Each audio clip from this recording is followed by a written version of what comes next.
In the spring of 2012, a remote coral reef in the South China Sea abruptly altered how a nation thought about its own security. Scarborough Shoal, a stretch of rocks and shallow water long contested between neighbors, became a flashpoint when Chinese maritime forces moved to assert control inside waters claimed by the Philippines. The episode was more than a diplomatic confrontation. It was a brutally clear demonstration that the Philippines Navy, for years organized and equipped to guard harbors and coastal approaches, could not project the sustained presence or layered defenses necessary to protect maritime claims, deter gray zone coercion, or respond effectively to increasingly sophisticated challenges at sea. At the time, many of the ships on the roster were aged hulls, some converted from former Coast Guard cutters fitted with little more than basic deck guns.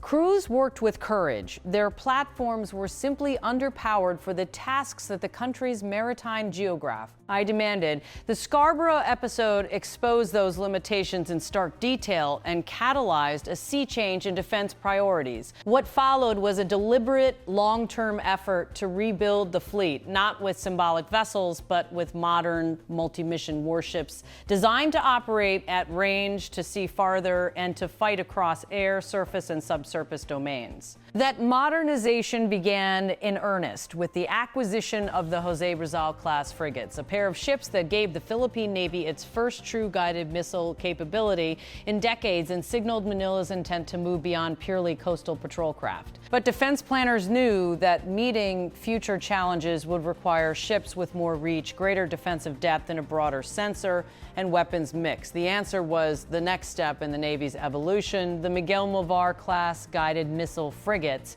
designed as an enlarged and more heavily armed evolution of the earlier platform. The Miguel Malvar design was contracted to one of Asia's largest shipbuilders. A deal with Hyundai Heavy Industries set the program in motion, and construction began in South Korea in the early 2020s. The lead ship was delivered to the Philippines in April of 2025 and was formally commissioned into service in May.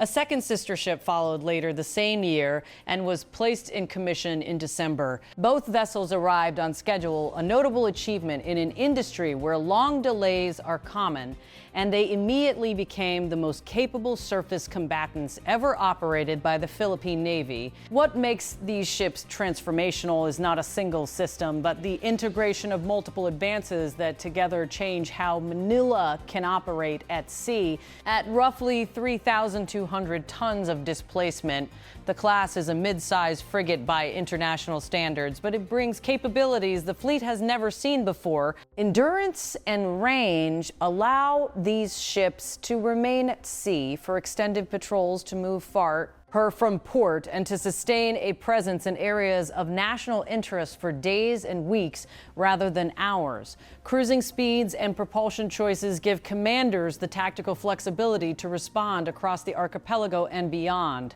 Surveillance and situational awareness are central to modern maritime operations, and the Miguel Malvar class introduces advanced sensor suites to the Philippine inventory. A modern, active, electronically scanned array radar provides long-range detection and improved tracking of air and surface contacts in a variety of weather conditions. That radar is linked to an integrated combat management system, which fuses data from the ship's sensors and weapons into a single operational picture, shortening the time between detection and engagement and enabling coordinated responses in complex, high-pressure scenarios. The true leap, however, is in the ship's weapons fit. For the first time in the country's naval history, frontline frigates arrive with a verdict. Our launch system already installed. Each ship carries a multi-cell launcher capable of firing surface-to-air missiles, giving the vessels area defense options that earlier ships simply lacked. That vertical launch capability transforms the frigate from a patrol platform into a node of layered air defense, able both to protect itself and to contribute to the defense of nearby friendly units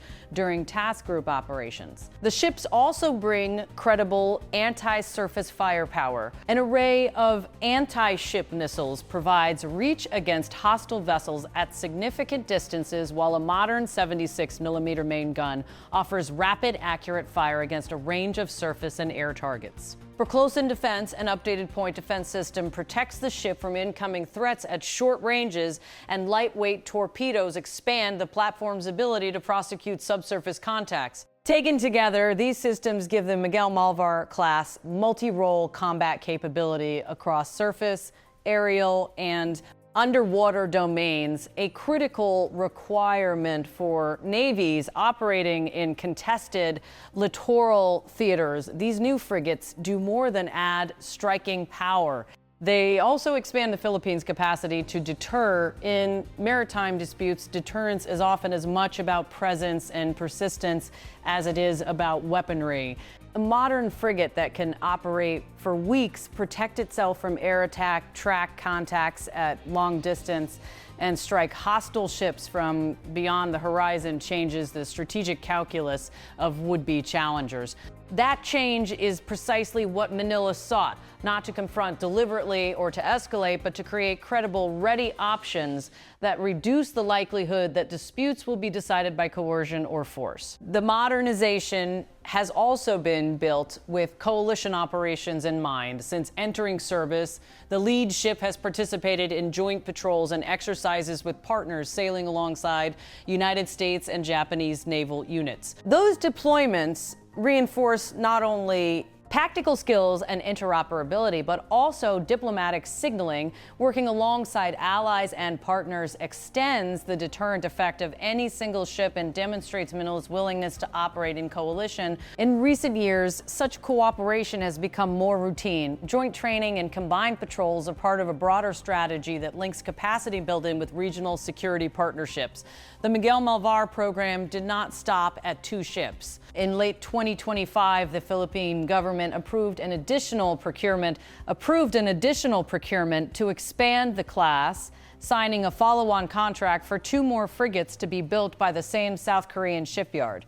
The new vessels were ordered as part of a phased modernization plan intended to deliver a credible, scalable fleet capable of defending an island nation with a vast exclusive economic zone. The second contract, announced at the close of 2025, confirmed Manila's commitment to a multi-year shipbuilding partnership and set delivery schedules or the later part of this decade. All of this reflects a wider shift in the Philippines' defense posture. For decades, the focus had been on localized coastal defense and maritime law enforcement, important missions in their own right, but insufficient when state-on-state competition tested on state in contested waters.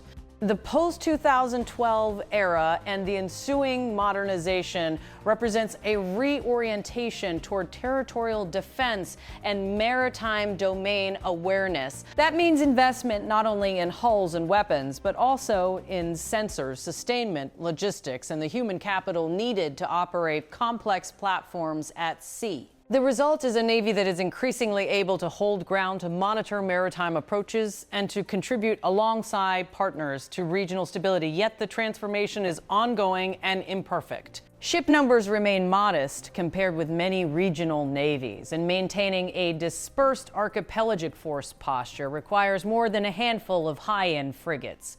Patrol as sets, surveillance, aircraft, unmanned systems, coastal infrastructure, and the logistics chains that keep ships at sea must grow in step. There is also the human dimension. Trained crews, maintenance personnel, and shore-based support must be expanded and professionalized to realize the full benefit of new platforms. Still, observers note that the Philippines is no longer content with symbolic presence alone. One defense analyst summarized the change bluntly: the Philippine Navy is no longer operating as a symbolic coastal force, but is gradually evolving into a credible maritime defense service.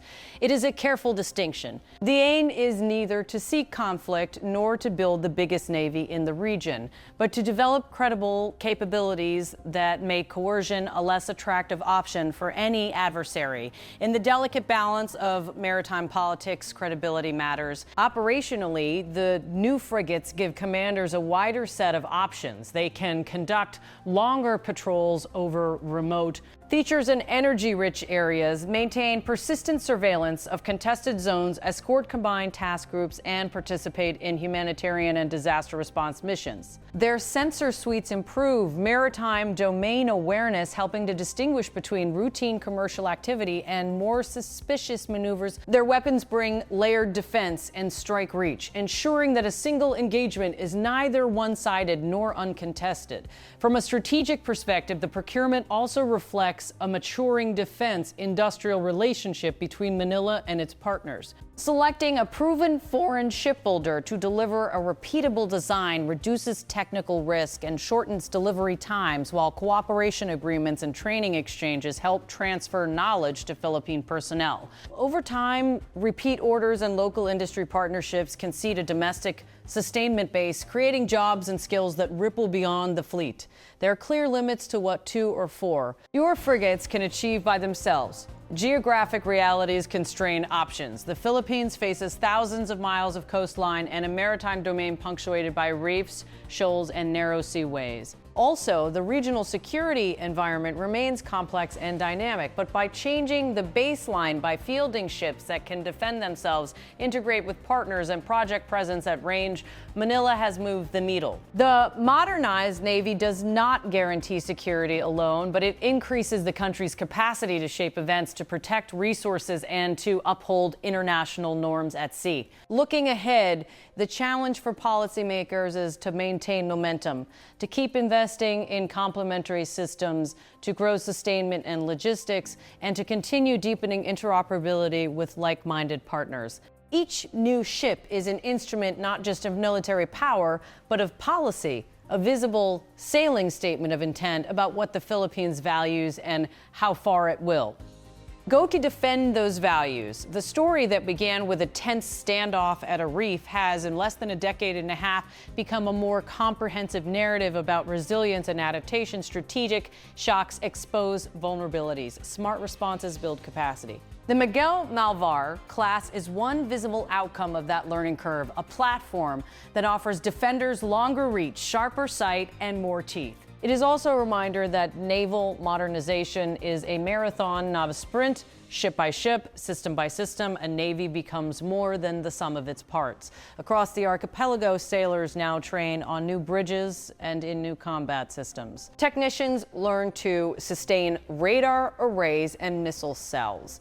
Commanders practice joint operations with allies. These daily incremental advances matter as much as headline deliveries. They are what convert steel and electronics into deterrence and presence. If Scarborough taught one lesson, it was that maritime security cannot be postponed. Each